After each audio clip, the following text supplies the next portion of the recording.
Hi, you guys. Welcome to this week's episode of the Expand and Evolve podcast. I'm your host, Carly Pinchin, and I recorded an episode just the week prior to this, and I had mentioned that I was going to do a little bit of an episode around debt. So this is the episode that we're going to talk a little bit about debt. And just to preface, like my kids are downstairs. I don't know when I'm going to be interrupted, so best of luck to me. I'm going to try to get my thoughts out as quickly as possible. And if you know me at all, you know that I don't ever really plan for anything. I just jump on here and start talking. I don't have any lip gloss on. Let's do that in case I want to take a video clip after. But anyways, okay. So last night I did an exercise with my team, and I've done this before in regards to debt. And this is something that I think we don't really talk about, but is something that a lot of people are struggling with right now. And I think people are drowning. People are drowning in debt. People are taking out lines of credit. People have credit card debts, like credit card debt max, credit cards max. They're taking out more credit cards. Some people are needing to do this in order to live because they're not bringing enough money in order to live off of their earnings. And so to fill in the gaps, they're using credit or debt, whatever you want to call it. And so we talked about this last night. And basically, if you have any level of debt, I just want to say that it creates this blockage in your life from really being able to move toward financial abundance. And you may not even be aware of this, but the debt load that is on you right now, even though you may feel sometimes like, I just want to avoid it. Like, I don't want to look at my bank account. I don't want to look at it. I don't want to look at that. Like, I don't even want to see the credit card debt. I don't want to see the amounts. I don't want to look at any of it. And you're kind of in an avoidance place around the debt load. I promise you, the fact that it's even there is weighing on you every single day, whether you realize it, look at it, are aware of it or not. And this is where you have to be the one to be like, okay, if this debt that's weighing on me every single day, first of all, if something was weighing on you that heavily, how is it impacting your health? How could it potentially be impacting your relationships? How is it impacting your relationships? Like, it's probably a stressor in between both of you. Whether you're the one who's always saving and they're the one that's always creating debt or overspending, whether they want to pay down debt, but you're like, no, let's just live. Whether they're the one providing and working all the time and you overspend all the time. And so now there's all this credit card debt and they're stressed out trying to work in order to be able to pay it off. Like, whatever your internal dynamic is, there's going to be stress around this, specifically if you're in partnership. And even if you're a single person and this is how you're living, like, it is going to weigh on you and stress you out. I promise you it is. And you I don't even need to tell you that. You probably already know this. So we did this exercise last night where I made them tally up all of their debt. And this may feel a little bit scary. This may feel a little bit confronting, but you're going to create a plan on how you can pay it off. Because if you don't start creating a plan and looking at it for real and getting very real with the numbers, like, it's going to continue weighing on you and it's actually blocking you from your blessings and from receiving more money. So just out of like an energetic frequency space. So just a small example of this. If you went out to dinner with someone, right? And like, it's you and your girlfriend and you're going to split the bill and you need to Zelle them or like PayPal them or send them an e-transfer of like $60. You're like, oh, whatever, it's just $60, but you haven't sent it. And now a week or two goes by and you still haven't sent it. This is creating like friction around money. And also it's like, if you think of money as an energy and a frequency, the same way that you operate as a frequency, you vibrate at a certain frequency, so does money. And the way that you respect it is like, it's how it comes back to you. So if you're always paying people out right away, like I'm not always good at this, by the way. But like, you pay people out right away. My friend Jess, really good at this. Like, you say that she owes you something and she sends it right away. And she does this out of a place of, if you don't, like, it's bad juju. It's like, you need to honor and respect the money. So if you borrowed it from someone else, you need to pay it back right away. And so if you start thinking of your debt the same way, like, it was borrowed money, like energetically, you want to like, you don't owe anyone anything. Like, it's all paid back. It's all good. You don't have anything weighing on you. You don't owe anyone anything. Like, that feeling of having to owe someone something is icky. It doesn't feel good. It takes away your power. So you want to do your absolute best to get your debt paid off and paid down. Sorry. And so what I did with them last night is I said, okay, look, add up all of your debt, whether it's credit cards, lines of credit, anything that is not a mortgage, just to start, because mortgages are different. If you have no other debt, you could look at paying down your mortgage. Obviously, that's an option, or you could pull out that money and invest it in something else. I'm not a financial advisor. You can talk to someone about that. But I do know sometimes that's what people will do rather than paying down their main mortgage.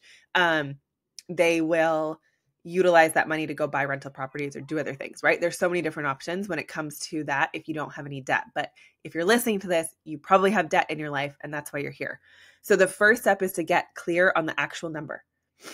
And you can pause this, you can start doing the math, but like, how much debt do you actually have?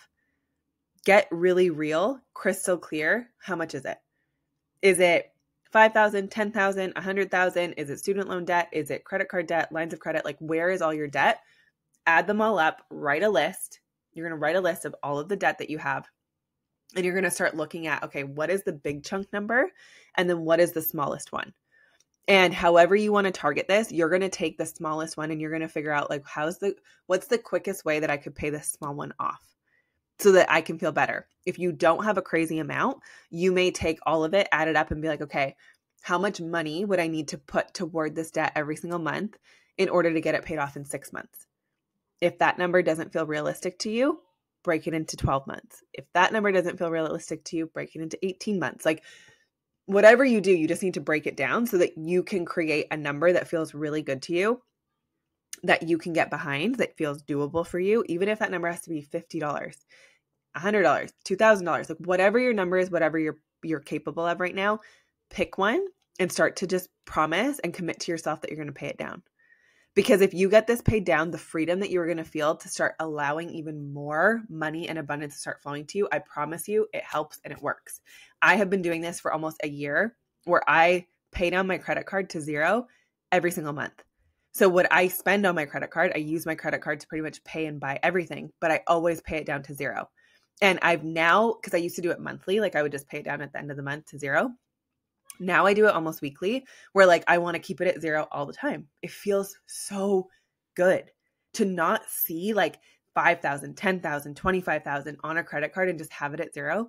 Feels so freeing. You're like, like I just have all this extra money because there's no debt. And even though I didn't have serious debt, like I still had money in my bank account to pay down these credit cards. Like, and that's just how I live my life, is kind of off the credit card just for points and then I pay it down. Like, logging in and seeing the credit card amount always made me feel like, like this weight of money I had spent that wasn't really there. And then that money in my account isn't really real because I need to pay down the debt first. Does this make sense? So it's like, get really good at keeping it almost at zero all the time. And for some of you, if you really have great overspending habits, you might need to get rid of some of your credit cards. You might want to consolidate debt. I don't know exactly how to do that, but I think there's ways, and like there's companies who allow you to consolidate so that you can really start working and like chipping it down. But just getting clear on the number to start and then being able to start paying it down in chunks will feel really good. Another option, like if you don't have extra money based on how you're living to pay this down, I made the girls take a look at their credit card statements and think, what do I not need? What could I actually afford to cut out? And I'd be okay. So for some of them, they were like, okay, if I stopped getting my nails done, lashes done, and stopped my hair appointments for 3 months, that savings that I'd have in those 3 months, so only 90 days, would allow me to pay down my debt in full. Would that not be worth it for 3 months to stop hair, nails, and lashes if it meant that you wouldn't have the heavy weighing debt, like that feeling of debt on you? Yeah, it would. And so this is so cool because even by just taking the step to look at this and be like, okay, where am I sitting? Like, how much debt do I have? What does it look like? Maybe it's a car, maybe it's whatever. I have girls on my team, you guys. We did this last year. We just did it again last night. But by getting crystal clear, like they've paid off cars. They paid off credit cards that they hadn't paid off in 3 years. They have done amazing things and it's freed up so much space in them energetically and weight off of them to be able to live more freely and allow more money to flow to them because they've paid down the things that were keeping them stuck. Does this make sense? So you guys, I'm having like an allergic reaction in my armpits again. This has not happened in a really long time, but like no deodorants are working. So if you have any tips on what has helped you, like this hasn't happened in years, but every time I get used to deodorant, I start getting like allergic. And I'm like, there has to be a natural way that I can just stop deodorant altogether. If you know a way, hit me up. Okay. Anyways, so start there. Okay, you need the full real amount, and then you're going to break it down. And ideally, this is paid off in 6 months. If the number is way too astronomical and big, you're going to break it into 12, 18, 2 years, whatever you need to do to be able to digest it. Okay. Okay. And then if you don't have enough, any extra money, like let's say you couldn't even make a $50, $200, $500 payment right now, like you don't have extra money to pay that down, or you can't allocate your current income and earnings to pay that down, then you need to find ways to stop spending money other places in order to pay that down. And I'm not here because I don't like the word budget. I don't like to think about you need to budget your money and like watch where you spend. I don't like any of that stuff. You should be able to be free to spend on whatever you want. However, when you're in a position where you have a debt load, you need to get really intentional about where you're spending your money. So you're going to set an intention and you're going to get clear on where you're going to be putting your money. So, for example, if you have money in a bank account right now and you're afraid to put that money towards your debt because it's like, ooh, then I have no money. That's also like icky scarcity lack mentality. Get the debt paid off. Maybe if you had 15,000 in your bank account, you have 15,000 of debt, you don't want to put all of it and be at zero, right? But you could put 5,000 and just knock the debt down, but then keep the other money in your account. Does this make sense? So you need to do what you feel comfortable with, but just start breaking it down at least a little. And then basically, if you can go through your credit cards, you can go through your bank accounts and figure out what can you nix? Like, where do you have leaks? I also have a free money guide that talks about this. I should probably link it here, but I need it linked to my new newsletter. This is why I need an assistant, you guys. I need help. Anyways, I have a money guide. And with that money guide, it talks about energetic leaks. And how, let's say you have subscriptions that you don't actually use, but they're like $8, $12, $50, like things that you don't actually spend money on. Again, this is about a respect level and a relationship that you're building with money. So if you always have money that just goes out, you don't really think about it, like you just overspend in certain areas, you don't really value it, you don't really respect it, you just allow yourself to overspend in these different areas, or like have money go out where it doesn't really need to be, you're getting that same level of energetic frequency back. So I think I also have an episode that talks about like the way you spend money shows what you value, and like you need to be mindful of that. So if you have money going to things, right, that you don't really actually value within you, like your heart doesn't value, your body doesn't value, like your true soul doesn't value, but you're spending money on these things, cut them. Like that's an energetic leak. That's an energetic block that's keeping you from receiving more money. So for example, it could be like, I don't know, maybe it's spending money on like shit costume jewelry, or as I have like shit earrings, I'm pretty sure. I don't even know where these are from. It could be spending money on, let's say like you don't align with, I don't know, fast fashion and like sustainability and like ethical. Oh my God, I can't think of words. You get what I'm saying. If that doesn't align with you, but you're spending your money there. Like I had to do this when I was going to buy this last house that I almost wanted. It was like, okay, you're getting sucked in on the prettiness of it all, but does it align with what you truly value? And the answer was no. And so I had to stop myself from spending money there, because even though it looked pretty and it was beautiful and I loved it, it didn't meet all of my values, my internal truest values to me. So I had to not spend money there. So there could be things right now, like let's say it's, I don't know, some random subscription that you have that like you don't value it. Let's say it's Netflix. Let's say it's whatever. Just, you know what I'm saying? Like different things that you could be subscribed to or have money going to that you don't need anymore. So even if it is $13 and it seems like nothing, think if you had 5 of those things that you pulled your energy and your money back into you, and that's an extra $100. Okay, well, that's a $100 payment from all of those things that you just canceled that you could now pay down to your credit card. Does this make sense? So it's like, get very intentional. And then this was something that like, this is kind of built off an exercise in our like inner circle program with Danny Morell. Love his program, by the way. They have a cheaper option if you're not ready to like jump all the way into inner circle that you could do. I think it's called Standard. It used to be called Tribe or something. But anyways, you can do that. And they offer a lot of classes about things like this. And that's what inspired this debt conversation actually the first time. And so they kind of asked us some questions. I'm just going to ask you a couple of them. But what's your intention for the next 6 months? So in regards to your debt load, what's your intention? So set an intention right now that you can feel really good about. If you can pay off all your debt in 6 months, great. If you can't, then maybe it's like, I'm going to make an additional $100 payment towards my debt for the next 6 months. I feel comfortable spending or like putting down an extra $1,000 towards my debt for the next 6 months. And I'm going to have $6,000 paid off by December 31st, 2024, whatever. Like set a very clear intention. Okay. And you must with intentions, set dates. Dates are just as important as the intention itself. So you need to make sure you're doing both. And then reflecting, like, where are you at towards that intention? Like, what would you have to do? Who do you need to become? Like, what actions do you need to take in order to move yourself toward that thing? And then identifying, like, this is another question they asked us, like identifying your biggest limiting beliefs. So when it comes to money and debt or money or just your belief around money in general, like, what limiting beliefs do you have? And identifying those, like, maybe you believe money is a struggle. Maybe you believe there's never enough. Maybe you believe money just creates stress. Maybe you believe that you have to work really hard to make money. Maybe you believe, like in my last episode, I talked about this, and I don't know when these will launch and how, but like I spoke about how I associated building to destruction. Maybe you associate having money and building wealth or building businesses with destruction of marriages, relationships, friendships, families. Like, you could have an assumption because someone in your family, like a dad, mom, whoever, was like the provider and the earner, and it destroyed your family. So you think, oh, having money destroys families. You don't consciously think this, but deep rooted, this could be a belief of yours. You also could be in the belief that, like, you're just someone who has debt. Your family had debt. Your mom and dad always had debt. So, like, that's just what we do. We just have debt.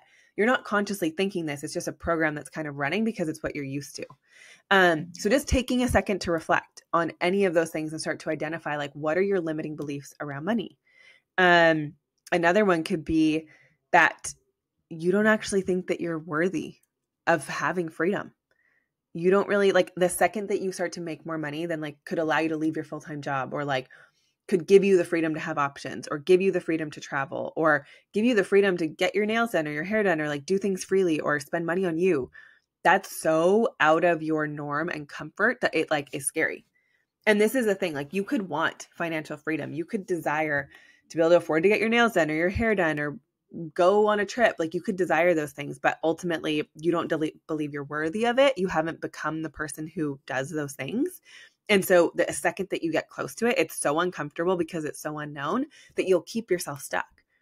This is not conscious, right? This is a subconscious belief within you that you're running and automating on that you don't even realize that you're doing. And I see this all the time in my business, girls who come from poverty or like really shitty upbringings. And the second that they start to find financial success, and that it's easy in the sense that, like, it's coming to them without massive struggle, they freeze and they completely self-sabotage because it's so scary, because it's unknown. So even though it's good, even though it could be great for you, the same goes in relationship. If you're used to toxic, really abusive relationships and all of a sudden you have a healthy one, it feels unknown. So to you, it might feel unsafe or not right because you're not wired for that. So just to keep that in mind, identify what your limiting beliefs are. And then what you're going to do is what's the opposite of that? So let's say money is hard to make. Okay, well, maybe on the opposite, like, money is easy to make. There's never enough. What if you wrote, there is enough and I'm always provided for and I'm always supported? You know, like, and you can look up, there's a ton of different money affirmations you could look up. And I know there's ones like money flows easily and effortlessly to me. Okay. Yeah. But if that doesn't feel a lot like real to you, then maybe it's like, there's always enough money when I put forth effort. Like, it flows easily to me when I put in the effort to earn money or whatever. Like, you need to write ones that feel good to you. I'm in a place in my business and life right now where I'm like, I'm just going to double my earnings. Like, that is my, like, biggest intention and belief right now is like, there's always enough money. I literally attract abundance to me, and I'm just going to double my earnings. Like, I'm just in a place where I'm like, yep, like, money is not, like, time isn't real. Numbers aren't real. They're all an illusion. And I'm just going to double my earnings. You may not be in that place, but that's what I'm feeling lately. So that's my energy around money right now. So you want to have an energetic statement around money that you can always come back to, like almost like a mini mantra or energetic, whatever. Does it make sense? So, you can look them up online, like an energy. You can write like energy, like this book. I have it sitting right here, which is so funny. It keeps talking to me. The Energy of Money. It's a really great book. I haven't finished it, but there's lots of exercises in there. And Rich as Fuck by Amanda Frances is another really great book. So those books around money, I love them. But you can go on Google and just look up like money affirmations or different things, like whatever feels good to you, and then set an energetic thing around money. Maybe it's like, I live my life debt free. I live my life in financial abundance. I am worthy of being wealthy. Like there's so many things that you could write and say. And then the last thing I just wanted to say on this was, who must you be in order to become that thing? So whatever intention that you set, or like the energy around money, like the energy statement you wrote, or your affirmations, like who do you need to become to be that person who has that thing happen? So maybe you do need to pick up a part-time job or start another business, or pick it up in your business that you're in. Maybe you need to pick up a couple extra hours. Like maybe you need to become a little bit different in how you spend your money. Maybe you need to prioritize your own wellness and well-being in order to be the person who builds like that is the thing that allows you to have like do more and have more, is by taking care of you. So just think for a minute, like what do you need to be? Sorry, my throat. And who do you need to become or show up as in order to attract that thing toward you? Okay. So in summary, get really clear on your debt. How much do you actually have? Take a look at it. Figure out what number feels good to you in order to start paying down every month. You can thank me in 6 months when you pay down a whole bunch of it and you're feeling so free. You can also start new things to earn more. Like if you want to pay it down quicker, and this is the fun thing, like once you start paying it off, you may get addicted to like wanting to see the number go down. And then you're willing to cut out all types of things because you're like, oh my God, this feels so good to get this paid off that like I will do anything to get it paid off, you know? So anyways, I just wanted to leave you guys with that. And hopefully that was helpful. Get the numbers right. Figure out what it is. Break it down over 6, 12, or 18 months. Figure out a number that feels good to you. If the big number of 100K feels way too crazy, maybe tackle 20,000 first and break that into 6, 12, or 18 months so that you can tackle that number first. Okay. So do this in a way that feels good to you. You have to have it in a way that feels feasible and easy, that you're like, oh, I can commit to this. This is a no-brainer. So even if you had 100K in debt, but you're like, all I can really think about is how I would pay down 5 in the next 6 months, start there. Don't get caught up on thinking of the big overarching goal. Know the amount, but then take it back into baby steps. Okay. And then, from there, I would say like, what is your energy around money? What's the new belief that you're going to carry that you can remind yourself every single day? For me right now, it's like, I'm doubling my income. I'm doubling my income. I'm doubling my income. I'm believing that. And so that thing is going to come true. Maybe you have a bunch of limiting beliefs. Like I think I've done an episode about this before where you can scroll back and it's probably in the beginning, but like identifying what's the money story that your mom had, that your dad had, that you grew up around. Get really clear on understanding what that is, because those subconscious beliefs are within you. And until you start to rewrite them, they're operating your whole life. They're controlling the way that you function. So get clear on that, identify it. And then in addition to that, what's the reframe? So if you have all these limiting beliefs, what's the reframe that's the opposite of that? That you can go to the other side of, okay, I never have enough. And the opposite is like, I always have enough. Like money is always flowing to me. There's always endless abundance and there's always endless opportunities, like whatever. Write down at least a couple that are the opposite of your limiting beliefs so that you can start to reframe your mind. It's not going to be easy. You're not going to believe it right away. It might feel like total BS. You might think I'm crazy, but I promise you, if you start to do this and reframe your mind, eventually you're going to get to a place where you're debt free. If you start reframing these things and being intentional with it, of course, and where you start to have abundance and wealth and you realize that like money doesn't have to be the stressful, awful thing that tears people apart or stresses you out every single day. It can just be a currency and a resource that is available to you abundantly and freely to use when you exchange your energy to get that thing in return. Okay. Thank you guys so much for listening. If you, I'm going to try to find a way to link that energy leak, whatever little thing, what's it called? Anyways, I will find a way to link that so that you guys can have that as my like little freebie money block guide. And then, if you guys like this episode, share it. If you know someone that's in debt and needs some support and just like getting started tackling it like this, these are really baby simple steps, but they're things that a lot of the time we avoid looking at. And I've had a lot of girls just by simply doing this alone shift where their debt load is at and like be able to honestly pay stuff off that they had no intention of paying off because they just weren't looking at it. So don't underestimate the power of setting an intention and just starting it there. And then if it was helpful, share it. If you guys love the podcast, leave a review, like it, share it. Yeah, it's so helpful in reaching other people. And it's also been really fun to watch more and more people subscribe. So if you're not subscribed, if you're not liking it, if you're not leaving reviews, do those things for me, please. Because it's really helpful in just getting it out there and sharing it with other people. So when you guys share on social, please just know like it means the world to me. I appreciate it so freaking much. And it also helps other people find me. Like some of you have shared and like, this is so beautiful and different. But like I had, when I was at Awaken this last time, I still need to do an Awaken recap. But when I was at Awaken last time, you guys, I had people come up to me who were like, oh my God, Carly, I love you. Like I listened to your podcast. My husband actually listens to it. And he proposed to me because of your podcast. I'm like, what? What do you mean he proposed to you because of my podcast? I had someone else that said they were on the brink of divorce. And because of my podcast, like it completely transformed their relationship. He became a totally new person. And I'm like, wait, there's men that are listening to these? Like, this is so cute because I never think that there could be men listening, right? But there's men, like there's a small percentage of men who listen and it's impacted them in a massive way and it impacted their relationships. And for me, I'm like, the fact that starting this podcast even had that level of impact on a couple of you. And like, for those of you who came up to me at Awaken to tell me that, like it meant so much to me because I didn't even realize by me sharing that I go to Awaken and sharing that I go to these events and like sharing my life on social that it was literally having a life-changing impact in these people's relationships and lives because now they're at Awaken and like their people are listening to my podcast and their partners or whatever. And it's changed their dynamics and relationships. And I'm like, that I honestly, like now that I'm sitting in it, makes me actually want to cry. Whoa. Because it's like, this is so, I was supposed to be ending this podcast, but like, you guys, I had such a fear of speaking for so long. And I also think it's like, you don't realize it, but like I've talked about this before where back when, and my throat still does it sometimes where like it wants to close up and not speak.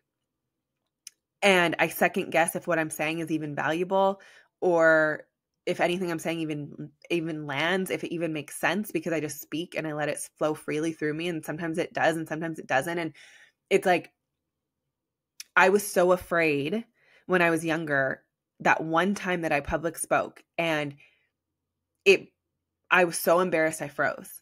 And I wasn't able to overcome that until like starting my business and slowly moving through that. But like that fear was still very much within me 2 to 3 years ago. Speaking in front of people, speaking freely my thoughts, opinions, and like me, like the real me, like this is just me free flowing, speaking, saying whatever on this podcast, right? It's a way for me to just speak. That is like vulnerable and open and it does take courage. And I was kind of nervous. Like I got to a place, obviously I've done so much personal growth that I didn't care. Like I'm willing to just do this podcast and do whatever. But of course there's going to be things I say that trigger people or upset people. And you have to move through that. And to know that because I had the courage to start this podcast and just start speaking, regardless of thinking like, oh, you know, like I want to make sure it's big. Like I didn't start it with the intention of like, I want to make sure it's the biggest podcast and reaches all these people. Like I'm not doing paid ads. I'm not doing any of that. I'm just speaking because I wanted to be able to speak for more than 1 minute on Instagram stories and to know that it's actually had a life-changing impact within some of your relationships.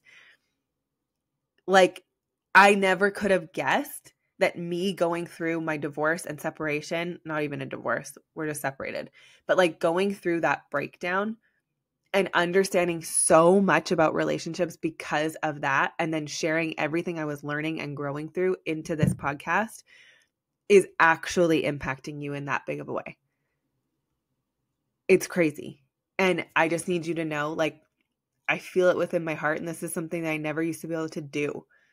Like, oh, more tears. But I'm like, I couldn't, if someone like gave me a compliment, I couldn't receive it. I couldn't receive any of the love. I couldn't receive like people being, oh my God, you're making such an impact on me. I'm like, like I couldn't receive it and feel it. And I want you to know, for those of you who came up to me at Awaken and told me your stories of how much this podcast has impacted you and your relationships, like I feel it and I receive it and I'm so grateful.